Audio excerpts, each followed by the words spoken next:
Budget ಅಧಿವೇಶನಕ್ಕೆ ದಿನಗಣನೆ ಈಗಾಗಲೇ ಶುರುವಾಗಿದೆ. ಈ ನಡುವೆ ಸರ್ಕಾರ ಉಭಯ ಸಂಕಟಕ್ಕೆ ಸಿಲುಕಿಕೊಂಡಿದೆ. ಒಳ ಮೀಸಲಾತಿ, ಮತ್ತೊಂದು ಕಡೆಗೆ ಉದ್ಯೋಗಾಕಾಂಕ್ಷಿಗಳ ಹೋರಾಟದ ಟೆನ್ಷನ್ ಸದ್ಯ ಸರ್ಕಾರಕ್ಕೆ ಶುರುವಾಗಿರುವಂಥದ್ದು.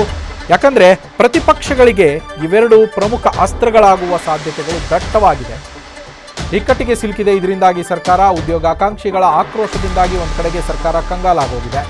ರಾಜ್ಯದಲ್ಲಿ ಉದ್ಯೋಗ ಭರ್ತಿಗೆ ಆಗ್ರಹಿಸಿ ಪ್ರತಿಭಟನೆ ಜೋರಾಗ್ತಾ ಇದೆ. ನಿನ್ನೆ ಗಮನಿಸಿದ್ವಿ ನಾವು, ಧಾರವಾಡದಲ್ಲಿ ಬೃಹತ್ ಮಟ್ಟದ ಪ್ರತಿಭಟನೆ ಮಾಡಲಾಗಿತ್ತು.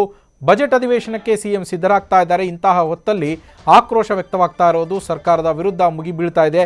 ಇದನ್ನೇ ಅಸ್ತ್ರವಾಗಿಸಿಕೊಂಡು ಬಿಜೆಪಿ ಜೆಡಿಎಸ್ ನಾಯಕರು ಕೂಡ ಅಧಿವೇಶನದ ಒಳಗೂ ಅಧಿವೇಶನದ ಹೊರಗೂ ಮುಗಿಬೀಳೋದಕ್ಕೆ ಈಗಾಗಲೇ ಮುಂದಾಗಿದ್ದಾರೆ. ನಿನ್ನೆ ಧಾರವಾಡದಲ್ಲಿ ನಡೆದಂತಹ ಪ್ರತಿಭಟನೆಯಲ್ಲಿ ಬಿಜೆಪಿ ನಾಯಕರು ಕೂಡ ಭಾಗವಹಿಸಿದ್ರು.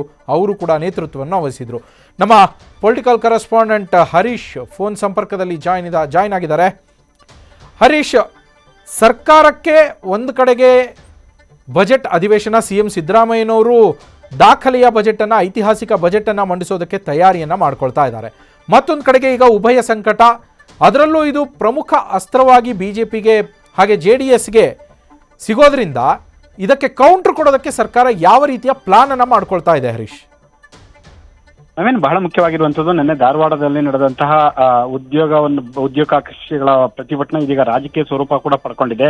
ಒಂದು, ರಾಜ್ಯ ಸರ್ಕಾರ ಹೇಳ್ತಾ ಇರುವಂತದ್ದು ಹಿಂದೆ ಬಿಜೆಪಿ ಸರ್ಕಾರದ ಅವಧಿಯಲ್ಲಿ ಸರಿಯಾದ ರೀತಿಯಲ್ಲಿ ಸಮರ್ಪಕವಾಗಿ ಭರ್ತಿ ಮಾಡದ ಹಿನ್ನೆಲೆಯಲ್ಲಿ ಈಗ ಒಂದಷ್ಟು ಸಮಸ್ಯೆಗಳಾಗಿದೆ ಅನ್ನುವಂತ ಕಾರಣಗಳನ್ನ ಕೊಡ್ತಾ ಇರುವಂತದ್ದು. ಮಗನೊಂದ್ ಕಡೆ ಪ್ರತಿಪಕ್ಷಗಳು ಕೂಡ ಸರಿಯಾದ ರೀತಿಯಲ್ಲಿ ಭರ್ತಿ ಮಾಡ್ತಾ ಇಲ್ಲ ಇಲ್ಲಿ ಅನ್ನುವಂಥದ್ದು. ಹಣದ ಸಮಸ್ಯೆ ಇದೆ ಸರ್ಕಾರದಲ್ಲಿ, ಖಾಲಿಯಾಗಿದೆ, ಭರ್ತಿಯಾಗಿ ಇಲ್ಲ, ಹಾಗಾಗಿ ಅನ್ನುವಂತ ಆಕ್ರೋಶವನ್ನ ಕೂಡ ವ್ಯಕ್ತಪಡಿಸಿದ್ರೆ, ಇದು ಅಗ್ಗಜಗ್ಗಾಟದ ನಡುವೆ ಕೂಡ ಈಗ ಬಜೆಟ್ ಅಧಿವೇಶನಕ್ಕೆ ಸಿಎಂ ಸಿದ್ದರಾಮಯ್ಯ ಸಿದ್ಧತೆ ನಡೆಸ್ತಾರೆ.